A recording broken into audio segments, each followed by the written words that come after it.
HK ન્યૂઝમાં આપનું હાર્દિક સ્વાગત છે। હું આપની સાથે કૃપાલી પરમાર। સમાચારની વાત કરીએ તો તલોદ એસટી ડેપોનું ધારાસભ્ય ગજેન્દ્રસિંહ પરમારના હસ્તે ભવ્ય લોકાર્પણ। મુસાફરો અને નગરજનોમાં ખુશીનો માહોલ। સાબરકાંઠા જિલ્લાના તલોદ શહેર અને તાલુકાની જનતા માટે લાંબા સમયની રાહનો અંત આવ્યો છે, જેમાં આજે તારીખ 16 માર્ચ 2026ના રોજ Talod ST depot bus station ધારાસભ્ય શ્રી ગજેન્દ્રસિંહ પરમારના વરદ હસ્તે પુનઃ કાર્યરત કરવામાં આવ્યો છે। બપોરે 4 કલાકે યોજાયેલા આ લોકાર્પણ કાર્યક્રમમાં જિલ્લા ભાજપ પ્રમુખ ભારતીબેન પટેલ, તાલુકા પંચાયત પ્રમુખ દશરથસિંહ ઝાલા, નગરપાલિકા પ્રમુખ રમીલાબેન ચાવડા, શહેર પ્રમુખ કૌશલ ગજ્જર, કિસાન સંઘના પ્રમુખ કલ્પેશભાઈ પટેલ તેમજ પૂર્વ તાલુકા પંચાયત પ્રમુખ મહેન્દ્રભાઈ પટેલ, વિભાગીય નિયામક કે સી બારોટ સહિતના અગ્રણીઓ વિશેષ ઉપસ્થિત રહ્યા હતા।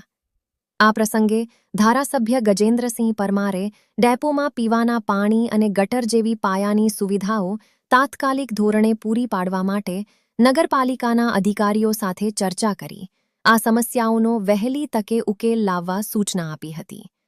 આ કાર્યક્રમમાં એસટી નિગમના અધિકારીઓ, ડ્રાઈવર કંડક્ટરો, ડોક્ટરો, નગરપાલિકા અને પંચાયતના સદસ્યો તેમજ મોટી સંખ્યામાં વેપારીઓ અને નગરજનો ઉપસ્થિત રહ્યા હતા અને બસ સ્ટેશન ફરી શરૂ થતાં ભારે ઉત્સાહ જોવા મળ્યો હતો।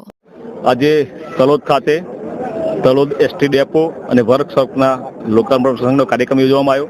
આ કાર્યક્રમમાં અમારા ભારતીય જનતા પાર્ટીના તમામ પદાધિકારીઓ અને હોદ્દેદાર મિત્રો હાજરી આપી। સાથે સાથે તલોદ તાલુકાના નવલપુર ગામે રાજ્યના લોકલાડીના માનનીય મુખ્યમંત્રી શ્રી ભૂપેન્દ્રભાઈ પટેલની આગેવાનીમાં આ કાર્યક્રમનું લોકાર્પણ કરવામાં આવ્યું હતું અને આ દેશના વડાપ્રધાન માનનીય મોદી સાહેબ, માનનીય અમિતભાઈ શાહ સાહેબ અને અમારા પૂર્વ વાહન વ્યવહાર મંત્રી માનનીય પુણેશભાઈ મોદી સાહેબનું દિલથી આભાર માનું છું કે આ ડેપો 20 વર્ષ પહેલા બંધ થઈ ગયેલો અને 20 વર્ષ પછી આ ડેપોની પુનઃ શરૂઆત થઈ અને આજથી 3 વર્ષ પહેલા જ્યારે એમને મંજૂરી આપી ત્યારે અમે ખૂબ ખુશ થયા હતા અને અમારા તલોદ તાલુકાનું એક સપનું હતું કે આ ડેપો ક્યારે ચાલુ થશે। એ આજે તલોદનું સપનું પૂરું થશે તે હું આ રાજ્યના યશસ્વી મુખ્યમંત્રીનો દિલથી આભાર માનું છું। ભારત માતા કી જય, વંદે માતરમ।